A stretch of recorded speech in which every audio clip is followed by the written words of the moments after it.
Amados, a graça e a paz do Senhor Jesus seja com todos. Bem, queridos, estamos aqui mais uma vez para trazermos para vocês o resumo da nossa 12ª lição de jovem. Estamos estudando aqui essa revista e hoje é a lição de número 12. O título é O Milagre que Salvou o Carcereiro. É uma lição muito importante. Fica conosco aí até o final. Nós estamos chegando ao final do trimestre, né?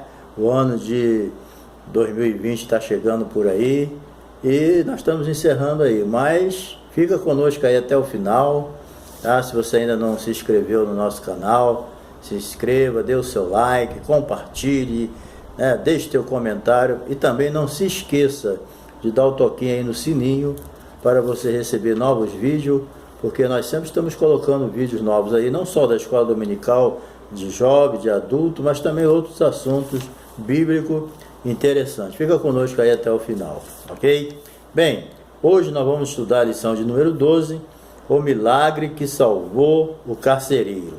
O nosso texto do dia está em Atos capítulo 16 e o verso 21, que diz: eles disseram, crê no Senhor Jesus e será salvo tu e a tua casa. A síntese diz o seguinte: diante da conduta de Paulo e Silas e do que havia acontecido no cárcere, o carcereiro foi salvo com toda a sua casa. O nosso objetivo aqui é compreender como se deu início das missões na Europa, começando pela Macedônia, né? Analisar a postura de Paulo e Silas na prisão diante das dificuldades e também evidenciar a conversão do carcereiro e de toda a sua casa. A nossa leitura bíblica em classe, ela se encontra aqui no capítulo 16, verso 16 a 28 de Atos dos Apóstolos. Tá ok? Bem, a nossa introdução, ela fala, né, uma coisa muito importante, dando início à nossa aula.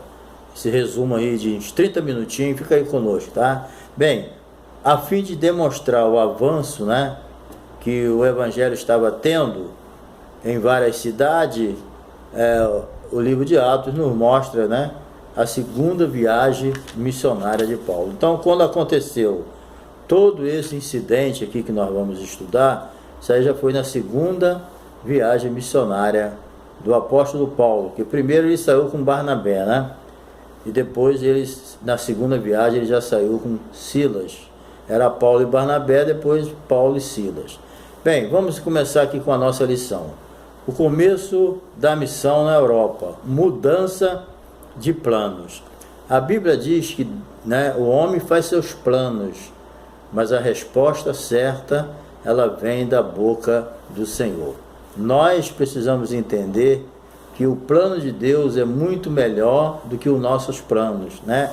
A Bíblia diz aqui que o apóstolo Paulo, ele tentou evangelizar a Ásia, né? Mas Deus não permitiu. A Bíblia mostra isso claramente. Então, nós fazemos os nossos planos, mas a resposta vem da boca do Senhor. A palavra final é de Deus. A Bíblia diz, né, que os pensamentos de Deus não são os nossos pensamentos. Às vezes a gente fica frustrado porque a gente planeja as coisas tudo direitinho e Deus vem e desmancha tudo para que nós venhamos a fazer do jeito dele. No início a gente fica até meio chateado, né? Poxa, estava com tudo planejado, mas só que os planos de Deus são muito melhor. Depois, quando o tempo passa, a gente percebe que a gente estava entrando era numa furada e não sabia, né? O apóstolo Paulo estava tudo planejado para ir para a Ásia Menor, mas Deus queria que ele fosse para Macedônia, entendeu? Então a gente tem que ser sensível à voz do Espírito Santo, né? Ouvir com o Espírito. Às vezes a gente só ouve com esse ouvido aqui, as vozes audíveis, mas Deus, ele fala no profundo do nosso coração. A Bíblia diz que o Espírito Santo não permitiu, impediu, entendeu? Então nós temos que ter os ouvidos espirituais abertos para ver o que Deus está falando lá dentro do nosso coração. lá dentro da nossa alma, né? A gente precisa ouvir. Então Paulo, ele foi impedido, mas ele não desanimou, ele continuou insistindo, né? Orando ao Senhor, e de noite ele teve uma visão que apareceu um varão a ele e disse: passa a Macedônia e ajuda-nos, né? Então ali ele orou, concluiu, entendeu que Deus chamava ele para a Macedônia, entendeu? Então ele não ficou na teimosia. Isso aí que a gente tem que perceber, tem que ter sensibilidade para ouvir a voz de Deus e entender, aceitar e obedecer. Porque muitos ouvem a voz de Deus, mas por ser teimoso, né, eles não vão fazer aquilo que Deus quer fazer só o que seu eu quer, né? Aí as coisas não funcionam dessa maneira. Por quê? Jesus mesmo disse, quando o Espírito Santo viesse, ele nos guiaria em toda direção. Então o Espírito Santo é que nos guia. Nós temos que ser guiados por Deus, através do seu Espírito, entendeu? Então, que possamos, assim como Paulo, estar sensíveis à voz do Espírito Santo, mudar os nossos planos se necessário for, entendeu? Porque os planos de Deus é muito maior, certo? Bem, vamos ver aqui a conversão de Lídia. A Lídia, ela era uma vendedora de púrpura. Nós vamos conhecer essa mulher agora, né? Mulher de Deus. A missão aqui no continente europeu, né, na Macedônia, teve início com Paulo e Silas. Se você quer saber o início, né, da pregação do Evangelho, lê essa parte aqui que na Europa começa aqui com Paulo e Silas, né, ali na Macedônia. Então a missão no continente europeu teve início na cidade de Filipos, com Paulo e Silas, certo? Primeira colônia da Macedônia, Filipos. Então, num sábado, né, Paulo e Silas, eles foram à beira de um rio, procurando um lugar para orar. Eles precisavam encontrar um lugar para oração. Você vê que o apóstolo Paulo era muito bem sucedido na pregação, né? Era bem sucedido naquilo que ele fazia, no seu ministério, e também resistente às provações, mas tem um segredo aqui: ele era homem de oração, entendeu? Ele sempre que chegava num lugar, ele procurava um lugar para orar. Interessante isso. Então a gente vê aqui que a vitória dele vinha também porque ele era um homem de oração. A Bíblia é clara aqui, ó, entendeu? Aconteceu que, indo nós à oração, sempre procurando um lugar para orar. Você tem procurado um lugarzinho para orar secretamente? Hein? Você tem procurado estar a sós com Deus para buscar a orientação dele, para buscar poder, para buscar direção, para buscar ânimo? Faça como o apóstolo Paulo. Paulo era muito usado porque era o Paulo. Não, você pode ser também, eu também posso. É só a gente também procurar lugar para orar, estar em constante busca do Senhor, né? Buscar o Senhor enquanto se pode achar, invocar enquanto está perto, né?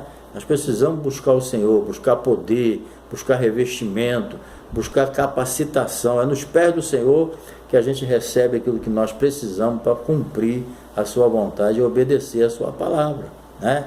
Então, aí eles chegaram a um lugar lá, encontraram algumas mulheres, dentre elas estava a Lídia, que era uma vendedora de púrpura. Pode-se considerar hoje como uma empresária, porque púrpura era algo muito caro, só os ricos que podiam comprar. Então ela tinha uma graninha, né? Então ela era uma empresária se fosse hoje. Então Paulo pregou a mensagem para ela, só tinha mulher ali, mas Deus não faz acepção de pessoa. Talvez fosse um Pedro, um outro judeu do pé roxo, tradicional, só tem mulher, eu não vou pregar não. Mas Paulo já estava liberto disso, e ele não quis saber se era só mulher que estava ali. Ele pregou o Evangelho, e a Bíblia diz que Deus, ele abriu o coração de Lídia para que ela prestasse atenção ao que o Paulo estava dizendo, e ali ela se converteu, certo? Se converteu, foi batizado com toda a sua casa, e por causa disso também ela mostrou um coração hospedeiro, né? Ela hospedou a família missionária ali, a equipe de missões do apóstolo Paulo. Ela hospedou ali na casa dela, fez questão que eles fossem para a casa dela, entendeu? Então Lídia convenceu Paulo e Silas a ficarem hospedados em sua casa, demonstrando que estava disposta a servir a Jesus. Certo? Sempre tem que ter algo que corrobore a minha atitude, né? Zaqueu, quando se converteu, ele devolveu, disse que se tivesse defraudado alguém, ele devolveria 4 vezes mais. Lídia aqui, quando se converteu, ela fez questão de hospedar aquela equipe missionária, mostrando que realmente estava convertida e que queria ser uma serva de Deus, obedecendo, né? Isso aqui é bonito. Vamos lá. Uma jovem liberta. Bem, tendo Paulo e Silas, né, voltado ao local da oração, saiu uma jovem atrás dele dizendo: esses são os filhos do Deus Altíssimo, esses homens que nos anunciam o caminho da salvação são servos do Deus Altíssimo. Esses homens que nos anunciam a salvação são servos do Deus Altíssimo. Olha só, toda vez que Paulo saía para ir para a oração, vinha essa menina gritando atrás dele, entendeu? Aí uma hora Paulo se aborreceu e falou: eu te mando, demônio, sai dela, entendeu? E o demônio teve que sair. Ele mandou. Um homem cheio do Espírito Santo, na obediência, ele tem autoridade sobre o demônio. Então ele mandou o demônio sair, o demônio teve que sair, né? E ele não pediu, não, ele falou: eu te mando, né? Está bem claro na palavra de Deus, certo?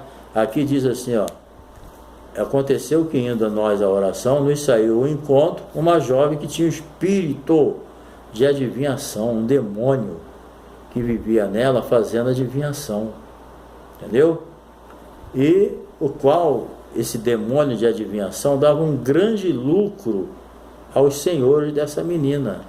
Essa moça, ela era uma escrava, entendeu? Ela era escrava 2 vezes, era escrava do homem e escrava do demônio, entendeu? E Paulo libertou ela através da autoridade de Jesus na vida dele, entendeu?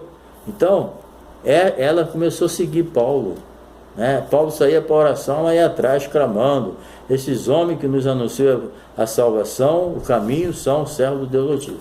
Então, ela fez isso por muito dia. Era Paulo sair, ela ia atrás. Aí, o que aconteceu? Paulo ficou perturbado e disse em voz alta, né: em nome de Jesus Cristo te mando, sai dela. E na mesma hora saiu, e ela ficou livre, entendeu? Graças a Deus, o demônio saiu, ela ficou livre.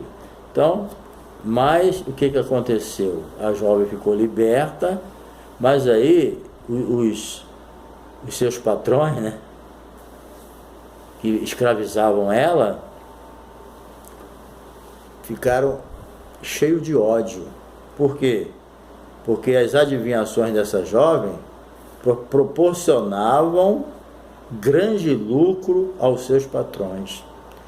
Lembre-se que ela tinha um espírito de adivinhação. Você veja como que o demônio é. O demônio não revela nada. O demônio, ele só adivinha. Ele sabe da vida de todo mundo, é fofoqueiro. Então essa mulher tinha esse espírito de adivinhação, como existe muitos hoje por aí, adivinhando. Então nós temos que tomar cuidado também, gente. Cuidado com adivinhação, hein? Às vezes as pessoas ficam nas redes sociais e nem lê Bíblia, nem lê palavra, só fica na adivinhação, esperando uma profecia, entendeu? Cuidado, às vezes você está debaixo de uma adivinhação aí e você precisa ser liberto, entendeu? Vai para a palavra. Eu creio em dons em dons espirituais, eu creio em dom de profecia, mas cuidado com a adivinhação. Tem muito demônio aí transfigurando-se em anjos de luz. Muito cuidado, tá? Busque de Deus o discernimento de espírito. Vai estudar a Bíblia, vai ler a Bíblia, vai ler a palavra, vai fazer como o salmista: escondi a tua palavra no meu coração para não pecar contra ti. Lâmpada para os meus pés e luz para o meu caminho é a tua palavra. Então, entra na palavra. Cuidado com a adivinhação, tá?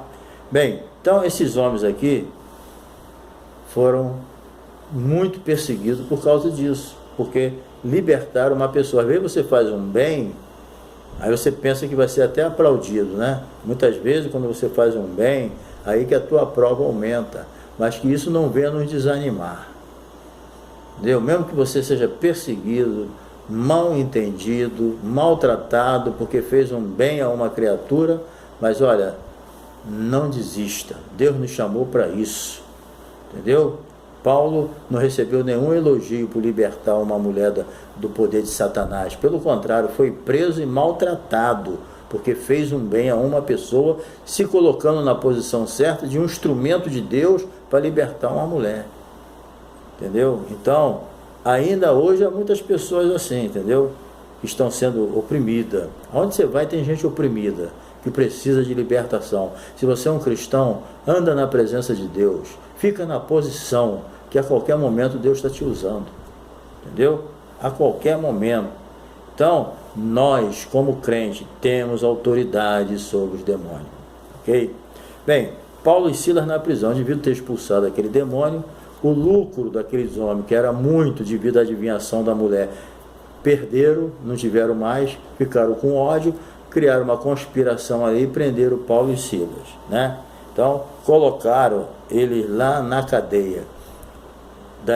Os colegas de Daniel foram parar na fornalha, entendeu? A vida é assim, entendeu? Então, aqueles homens tiveram prejuízo, ficaram cheios de ódio do apóstolo Paulo e de Silas, e naquela conspiração, né, prenderam eles. E hoje em dia está assim, tem lugar que se pregar o evangelho você vai preso, tem lugar que se tu pregar o evangelho tu vai apanhar, você vai sofrer umas consequências sérias, que nem está acontecendo em países por aí, né, como Coreia do Norte, Irã, esses lugares onde as pessoas, quando se declaram cristãos ou são descobertos, eles sofrem tudo que você possa imaginar, principalmente as suas famílias, entendeu? Tem lugar que não é igual ao Brasil.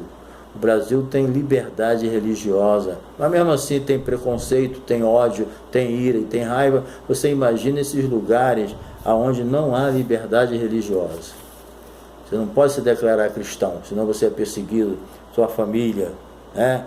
Então, nós como servos de Deus, temos que ter a ciência, o conhecimento de que nós podemos sofrer a qualquer momento pelo amor de Jesus, pela fidelidade que nós temos com Deus, entendeu? Paulo foi para a cadeia por causa da sua fidelidade de cumprir a obra de Deus, entendeu?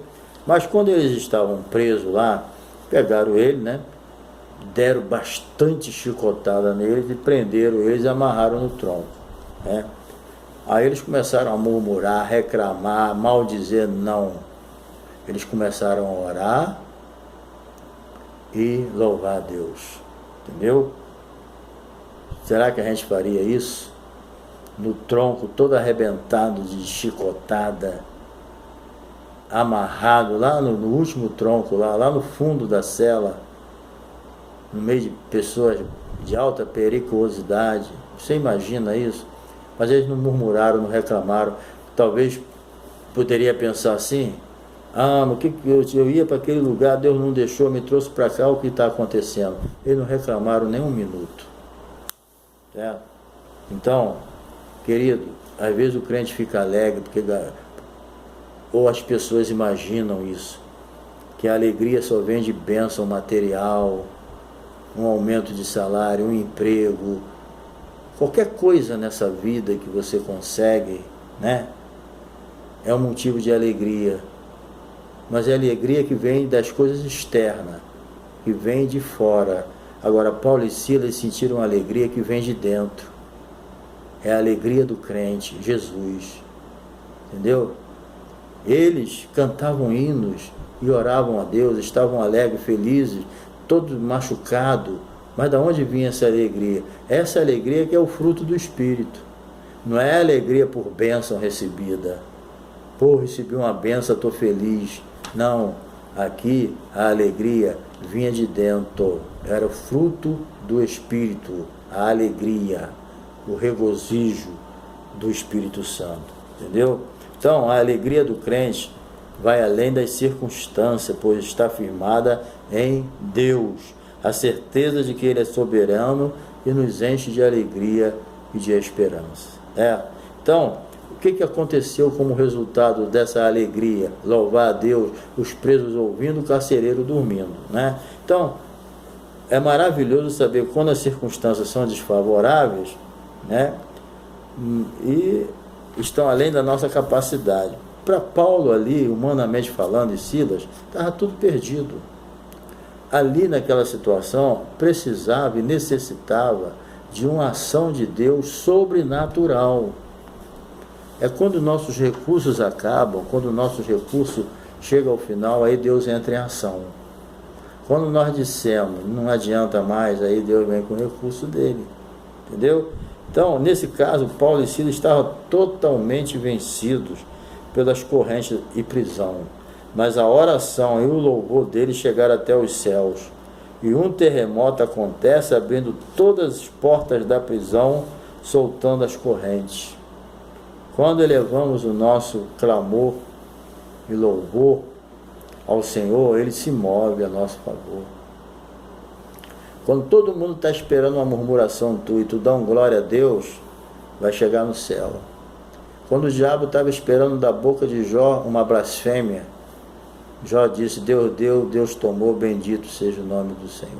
Satanás saiu com a vergonha, porque Jó não blasfemou. É isso que o diabo estava esperando aqui da boca de Paulo e Silas. Mas sabe o que saiu da boca de Paulo e Silas?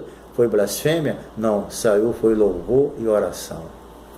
É isso que Deus quer de você, é isso que Deus quer de mim.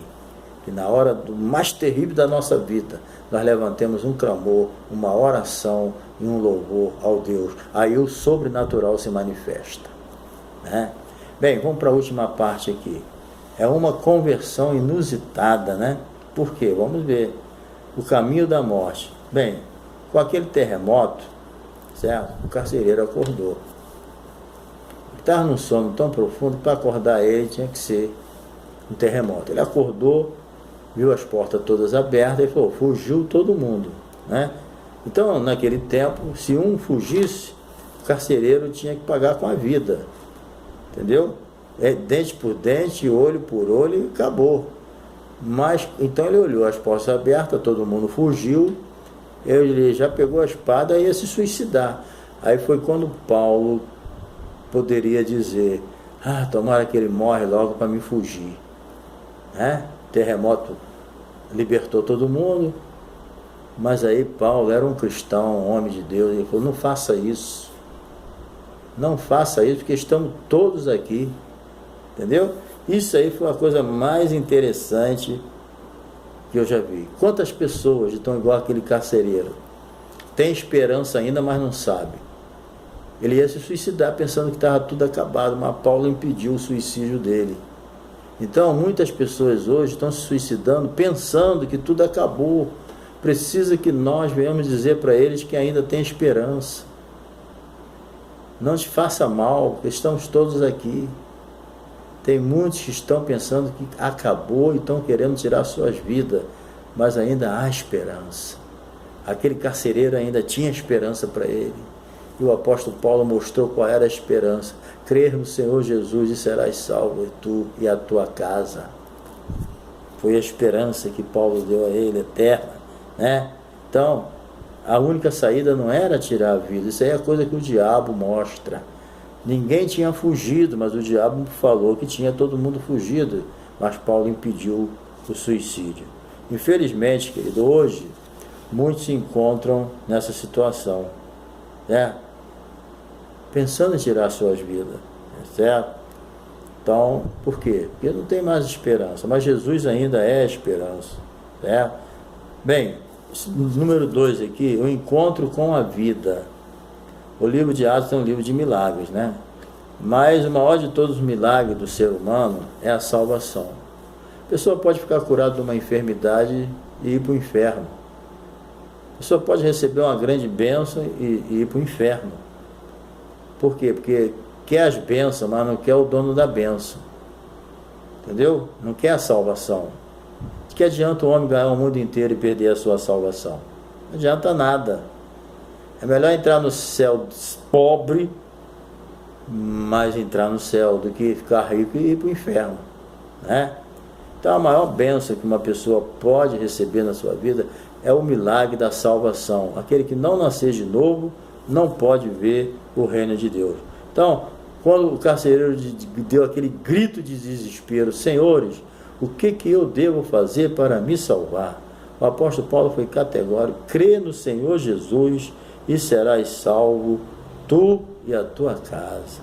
Amado, ali um soldado romano, acostumado com brutalidade, violência para com os prisioneiros, né? Mas ali a sua alma ficou abalada com aquele terremoto, com aquela situação toda. Ele viu um mover de Deus ali, entendeu? Que quebrantou ele. Às vezes Deus precisa dar um terremoto na nossa vida para nos quebrantar, para botar a gente no lugar certo. Muitas vezes nós estamos muito exaltados, né? Muito senhor de si. Aí Deus permite um pequeno terremoto na nossa vida para que a gente volte para o lugar certo.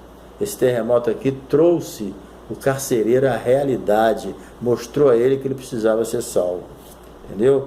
E a resposta é curta, mas com efeito para toda a eternidade: crê no Senhor Jesus e será salvo tu e tua casa.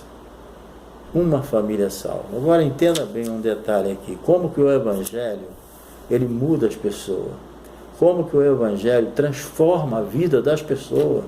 Prega o Evangelho, querido. O Evangelho muda a vida das pessoas. Você não vai mudar, não. Não sai por aí querendo mudar ninguém, não. Tá? Sai pregando a palavra, ensinando a palavra, ministrando a palavra. E quem vai mudar as pessoas é o Espírito Santo. A fé vem pelo ouvir, ouvir a palavra de Deus. Deixa as polêmicas para lá. Deixa as teologias para lá. Fala de Jesus. É Ele que é o transformador.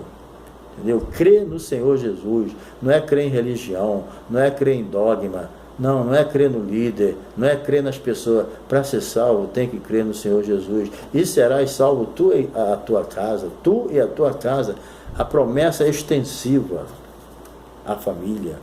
Então o carcereiro, olha só que coisa linda. O carcereiro levou Paulo e Silas até a sua casa, a fim de que a sua família ouvisse o plano da salvação. Carcereiro, ele recebeu a salvação e se interessou pela salvação da sua família também. Entendeu? Ele se interessou, levou Paulo lá na casa dele, certo? E lá na casa dele, o apóstolo Paulo falou para a família dele, entendeu?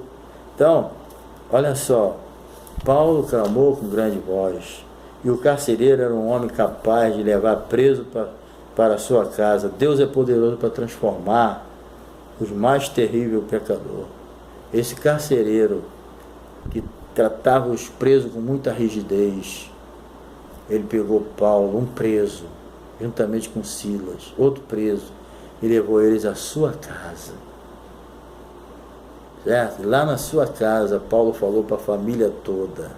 E naquela noite, o carcereiro, a sua esposa, seus filhos, todos da sua casa foram batizados.